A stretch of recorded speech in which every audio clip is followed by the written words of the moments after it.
The 2000s era of Mortal Kombat is possibly one of the least understood times of the Mortal Kombat universe. It had its own story, a bunch of new characters, it brought forward the idea of including minigames and extra modes to the fray, and all round kind of feels like one of those you had to be there to really understand it situations. Meaning that many people that grew up with the 3D age still have a very soft spot for it. But I think there's definitely some more modern fans that might not quite be convinced by them if you compare them to modern fighting game expectations. And that's not intended to be disrespectful. I grew up with these games and I adore them for nostalgia, a bunch of cool 3D characters, and having fun with them if you take them for what they were at the time. If you look back at these games now, you may find them missing some mechanics or features that you'd expect of a 3D fighting game, but back then it wasn't really about high-level mechanics or tournaments or anything else. It was mostly about expanding the story to all new levels and allowing the player to really get stuck into this world that Mortal Kombat had created for you. I'm not going to get stuck into which one is best and which one has the best roster, etc, because that isn't the point of this video. Today's video answers a question that some fans may have about the 3D Mortal Kombat games that released in the PlayStation 2 days. That question being, they all look really similar, so what's the difference? The answer to this is more in-depth than you may expect, but don't worry, that's what I'm here for. From the basic differences of what the games provide you as a general Mortal Kombat fan, to the more in-depth mechanics where every time a new game released, it was different enough that you could only experience it in that game. And it's a video that I've wanted to make for a while. For the first time in, I think, ever on this channel, this video is going to be a two-parter. The first is going to cover the basic differences from a content standpoint alone, and then part 2 goes into the details of the mechanics. I think there should be a little something for everybody here, and I'd like to be as thorough as I can. So without further ado, let us break down the differences of the PlayStation 2 era Mortal Kombat games, which are Deadly Alliance, Deception, and Armageddon. These games were only released within a few years of each other, so the turnaround was relatively fast considering the amount of content that each game had to work with. Deadly Alliance first released in November of 2002, Deception in October of 2004, and finally Armageddon in October of 2006. That isn't a huge amount of time, and the team was always adding a bunch of new features and modes, not to mention the story aspect forever expanding. So there was a lot of work to do to get all of this out for a 2-year release cycle. The 3 games were built on the same system, and on a fundamental level there was always going to be familiarity. Grounded movement was the same across all titles, for instance, where a player can step block to sidestep faster and more efficiently. The idea of changing between fighting styles, it started with Deadly Alliance and it ended in Armageddon. So on a layer 1 level, the 3 games appear visually to look almost exactly the same. But trust me when I say, this is where the similarities pretty much ended. So, Deadly Alliance is likely to be seen by many as the more simple of the 3D games, and depending on who you ask, that isn't actually a bad thing. When it comes to modes, this game was the most safe and expected for the time. You had your standard arcade mode, where you'd pick a character, jump into some kind of ladder, where you fight various opponents and the difficulty increases as you go. You earn in-game coins, which can be spent on the crypt, which I'm going to talk about in a second. Ultimately, it leads to a sub-boss versus Moloch, and then you fight the Deadly Alliance to complete the tower. You get a character-specific ending. You've seen this kind of thing before, it's nothing new, but of course it has to be there because everyone loves the lore in these endings, and in some cases the ending is canon moving into the next game. Deadly Alliance was the first Mortal Kombat to introduce the crypt, something you've no doubt seen in all kinds of different ways at this stage, but in Deadly Alliance it was a simple unlock system.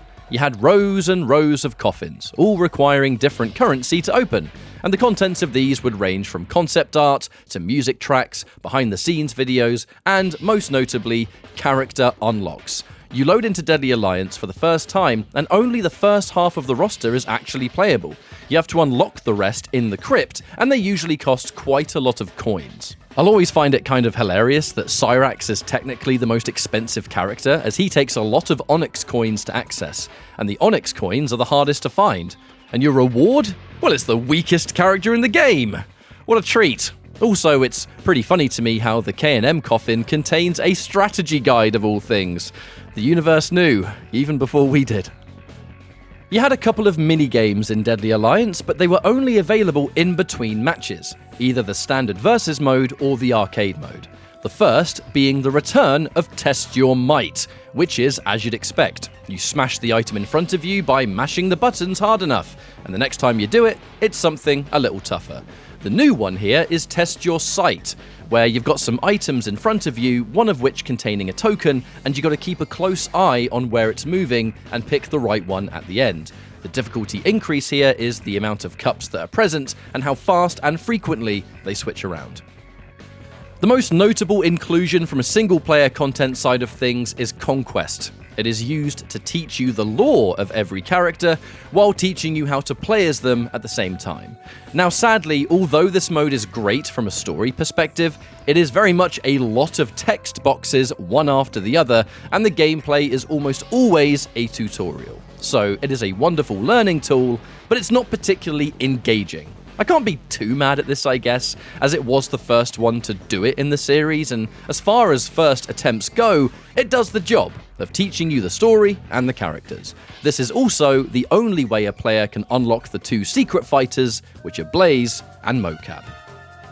The biggest jump in features of this age definitely belongs to Mortal Kombat Deception. The thing about Deadly Alliance was that you could tell that the team was still getting used to the new technology that the consoles now provided you. Let's not forget how much of a difference in power the PlayStation 2 would give you over the original PlayStation. The PlayStation 2 came out in 2000, and Deadly Alliance came out 2 years later. Now with Deception, you had 4 years and a previous game to work with, so in the case of Deception, things got a lot more creative. The visuals and general presentation, even with things like the menus, the UI, it's all a lot more sophisticated here. The thunder cracks in the main menu, the music, the announcer, everything seems a lot more impactful this time over. Although, for me, the best character select theme still belongs to Deadly Alliance. I'm sorry, but that's just always been the case for me. Shoutouts to the Deception character select though, it's a very close second. The arcade mode follows the same general idea, but the in-between minigames are no longer present. It is fighting only. Noob Smoke is the sub-boss for this one, and the boss fight versus Onaga is possibly the first time in a main Mortal Kombat game where there are tools at place to help you fight the final boss. You gotta smash the Kamidogus to weaken Onaga, and it makes the fight more manageable. There's nothing else to really say about this arcade mode. It's very much, an arcade mode. What else do you want? Deception added a new finishing move, and it would be the only Mortal Kombat to ever have it. The Harakiri allowed you to perform a fatality on yourself this time round, and to be honest, it's usually just bizarre, and some characters have totally unusual ones. But a potential hot take here, I never really liked them. The reason being that the input for one of these is the same length as a standard finishing move. The problem is, you can just hammer this input out as fast as you can, and it's always way more likely that you're going to get your Harakiri before the opponent has time to get into the right distance for their fatality. It's very annoying, and I used to annoy Mustard with this all the time back in the 2000s. Ermac's one was super easy, and he was my Deception main back in the day. Hang on a minute, am I telling on myself that I used to lose all the time? Whatever. Speaking of finishing moves, arena traps made a debut. It isn't uncommon for a 3D fighting game to have some kind of ring-out system. Well, they made their mark here, and in true Mortal Kombat fashion, they are a lot more than just being knocked off the stage into GG's next round. Every arena trap is its own fatality, with just as much ridiculousness on show. This would be a mechanic that those in the competitive space back then would usually turn off, as they were seen as too cheap and too easy to win around with. In fact, most of the time, in these kind of games, the conquest stages or stages without death traps would be the ones that everyone played. And it always made me sad looking up competitive Deception, because you almost wonder, why not make the round count 3 out of 5 or something and keep them in? Fighting games have ring outs, and usually those games have the extra rounds to work with. I'd have loved to have seen them more, because they're just stupid in so many ways. The Crypt is very similar to Deadly Alliance, with pretty much the same idea. Different coins unlock different things, and again, many of the characters are unlocked in the Crypt, so you always had to experience a bunch of the game if you wanted to expand your roster. Speaking of roster, Deadly Alliance had 23 fighters, not including the unplayable sub-boss Moloch, and Deception had 24. But it was worth mentioning that Deception received 2 different ports that changed the roster again. The North America exclusive GameCube port added Shao Kahn and Goro, while the PSP exclusive port, MK Unchained, added Blaze, Frost, Jax, and Katana. Unchained featured 30 characters in total. The minigames became a lot more impactful with Deception, and they were standalone modes this time round. They were pretty much a game within a game. The first being Puzzle Combat. It is a basic puzzle game that is set in a head-to-head setting. No surprises there, but the added MK factor in play is that you're competing to stay alive, as a guaranteed fatality lies in wait for the player that loses the match. Fun fact though, this isn't the only time Puzzle Combat was seen in a Mortal Kombat game. It also made its way into the Nintendo DS port of Ultimate MK3, of all things, as a standalone mode in that game as well. I guess a handheld system and a puzzle game felt like too much of a good match to pass up. The second is arguably the most fondly remembered minigame of all, and that is Chess Combat. I plan on making a whole video about this mode one day because it would be fun, and I think there's a lot to dive into, but for now, here's the basics. Have you ever played chess? Well, it's kind of like that, but with Mortal Kombat characters. Now, in this case, there is a lot that can change things around. You've got different pieces that can do different things. That's not going to surprise anybody. But here, you can select a character per unit, and you have to play as those characters every time a piece is about to be taken.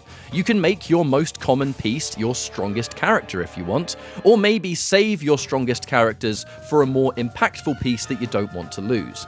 There's definitely some meta behind this, but I'm not really versed in chess combat enough to understand it fully, but I'll learn it one day, I promise. Leaving possibly the most memorable for last is what Deception did with the Conquest mode. It has the same name, but no other similarities to Deadly Alliance. This is more of an adventure, full to the brim with story, characters, and the general journey of what made Deception what it is. The story follows the life of Shujinko and his quest to find all of the Kamidogus to save the realms. Or at least, that's what he thinks he's doing. The game is called Deception, after all, and I actually won't go too far into story details here because there is a chance some of you might take an interest after seeing this video and check it out for yourself. But it is a fun time. The mechanics of the mode involve learning various fighters and taking elements from their fighting style and adding it into Shujinko's move list.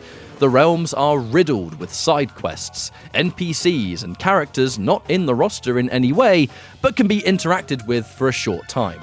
It's got a cool day and night cycle going, and many of the quests and hidden secrets are only available at the right time of day, with the player being able to meditate to skip to the right time for whatever they want. It isn't as interactive as you might think, because the overworld is very much run here, go there, do that, but it's a huge step up from Deadly Alliance. The final game in this chapter is Mortal Kombat Armageddon, with perhaps not as much of a climb from Deception as Deception was from Deadly Alliance, but I think that's a matter of opinion.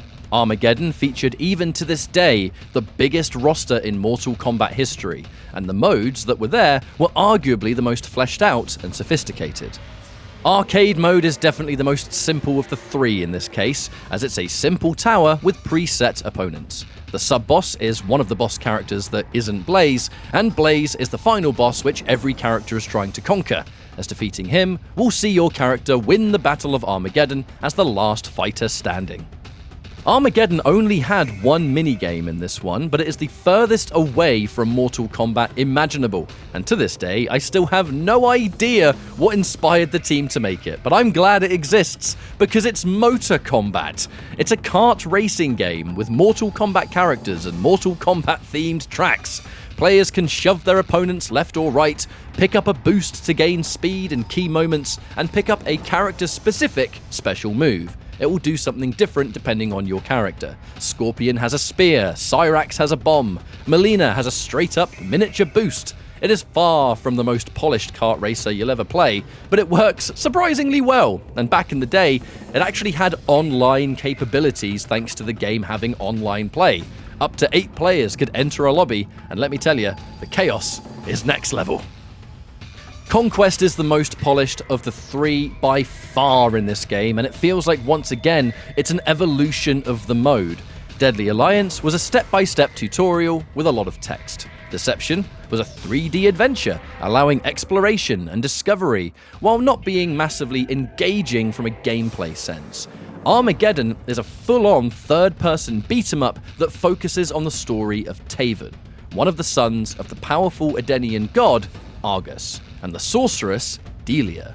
The short of it is that Taven and his brother Dagon have been put head-to-head against each other on a quest to save the realms from Armageddon. There is a lot more to it, and you meet various characters along the way. But this time, there's no changing into other characters. You are Taven 100% of the way through. You gain various abilities on your journey, and all kinds of enemies stand in your way. For a PlayStation 2 adventure mode, this one still holds up really well, even today.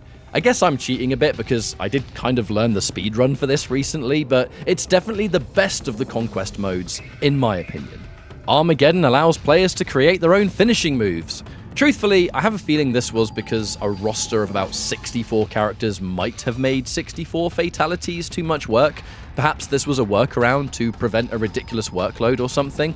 I mean, I've got no proof of that, it is just a theory, but either way, a set amount of button combinations do different things. It's up to the player to put them together in a way that best suits them.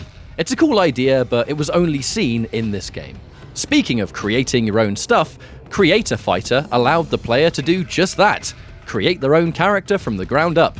I did a whole video on this if you want the extreme details, and I can link it in the description or something. But basically, you have almost total control over what your character has. From the visuals, to the fighting style, to the special moves. It was really cool, and when I was younger, I used this all the time. It was extremely broken if you knew the game on a technical level, and Creator Fighter had the chance to have infinite combos, guaranteed launching throws, fast and safe buttons. It was a total mess. But the thing is, this feature was not created for competitive anything. It was just a fun option for those wanting to do their own thing. The crypt is definitely the most simple here, and it's even simpler by the fact that there's only one kind of currency in this game, which is a standard coin system. The unlocks aren't as varied as they were in previous games, but I don't mind that. I don't like fighting games where a bunch of stuff that you want to use is locked away, because if you go and revisit these games now, you just want to go in and use every character. You don't want to sit around for hours grinding the same stuff just to build up currency. That stuff's annoying. But on a content side of things, that is where the differences between these games lie. The experience definitely changed depending on which game you played, and it definitely wasn't the same experience each time.